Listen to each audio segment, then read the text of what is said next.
Kabilang sa tatlong kinilala bilang Journalists of the Year ang dalawa nating kasamahan sa GMA News and Public Affairs na sina Malu Mangahas at Jiggy Manicad.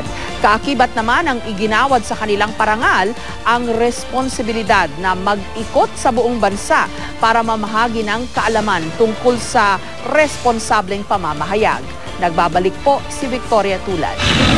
Para ituloy ang kanilang mga transaksyon. Ilang dekada ng dekalibreng pagbabalita. Parating dito sa fuga. Yan ang puhunan ni Malu Mangahas at Jiggy Manicad ng GMA News and Public Affairs at Jarius Bondok ng Philippine Star na silang pinarangalan ng Metrobank Foundation at Probe Media Foundation ng kauna-unahang Journalist of the Year o Joy Award. Para kay Mangahas, ang karangalang ito ay hindi lang sa kanya, kundi sa buong Philippine Center for Investigative Journalism o PCIJ, kung saan siya ang Executive Director, at sa bumubuo ng kanyang programa sa GMA News TV na investigative documentaries. Simula 1989, nangunguna na ang PCIJ sa masusing pagsisiyasat sa mga isyu sa bansa. Ang PCIJ ang isa sa mga pinakanaunang nag-ungkat sa yaman ni dating Pangulong Joseph Estrada. Sila rin ang sumilip sa yaman naman ng mga ampatuan sa Mindanao. At nitong taon lang, sila rin ang naglabas ng mga umano'y offshore assets ng ilang kilalang politiko sa ibang bansa. Actually, itong award na to, sa tingin ko hindi para sa personal na trabaho na nagawa ko, kundi para sa, ang journalism kasi parang grupo tayo palagi, di ba? Maraming taong tumutulong para magkaroon ng mahusay at mabuting storya.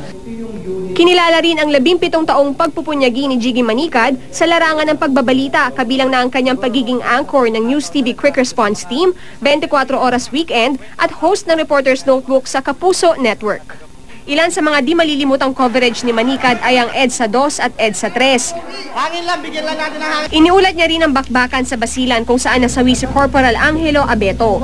Sumabak rin siya sa pagbabalita ng mga digmaan sa ibang bansa tulad ng sa Iraq, Afghanistan, Lebanon, Syria at Israel. Iniulat din niya ang makasaysayang pag-akyat ng Pilipinong si Romy Garduce sa Mount Everest. Para sa akin, isang malaking hamon siya, lalo pa ngayon na, kumbaga, palagay ko at pakiramdam ko, mas nadadagdagan yung expectation ng publiko sa klase ng trabaho natin bilang mga mamamahayag. Sa 35 taong pamamahayag naman ni Jarius Bondok, napatunayan na raw niyang puhunan talaga ang lakas ng loob sa industriya.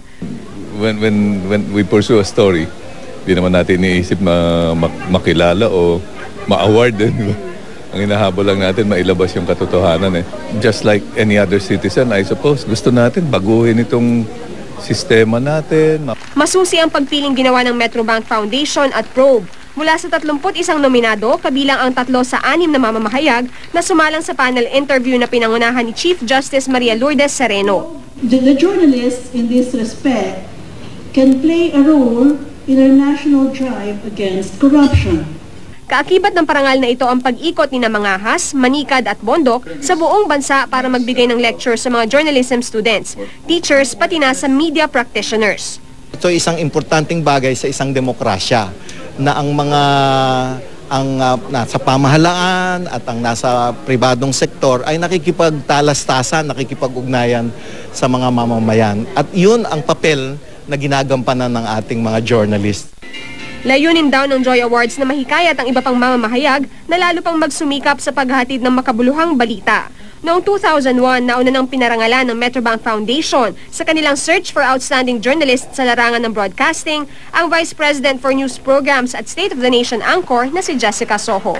Victoria Tulad, GMA News.